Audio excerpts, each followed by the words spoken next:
ಈ ದಿಗ್ಬಂಧನನ ಯಾವ ಸಮಯದಲ್ಲಿ ಮಾಡಿದ್ರೆ ಒಳಿತಾಗತ್ತೆ ಮನೆಯವರಿಗೆ ಅಥವಾ ಯಾವುದೇ ಒಂದು ದಿಗ್ಬಂಧನವನ್ನು ಮಾಡಬೇಕು ಅಂದರೆ ರಾತ್ರಿಯಾದ ಸಮಯದಲ್ಲೇ ಮಾಡಬೇಕಾಗತ್ತೆ.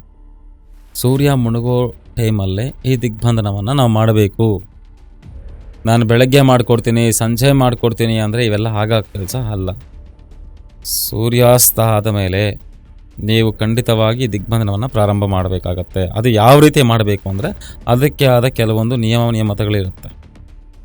ಸುಮ್ಮನೆ ಕೂತ್ಕೊಂಡು ಮಾಡೋದಲ್ಲ.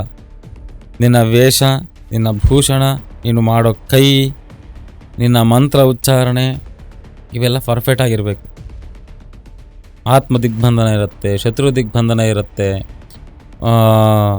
ಬಿಸ್ನೆಸ್ಗೆ ಇಂಪ್ರೂವ್ಮೆಂಟ್ ಆಗಬಾರ್ದು ಕೆಲವರು ಅಂತ ದಿಗ್ಬಂಧನ ಮಾಡ್ತಾರೆ.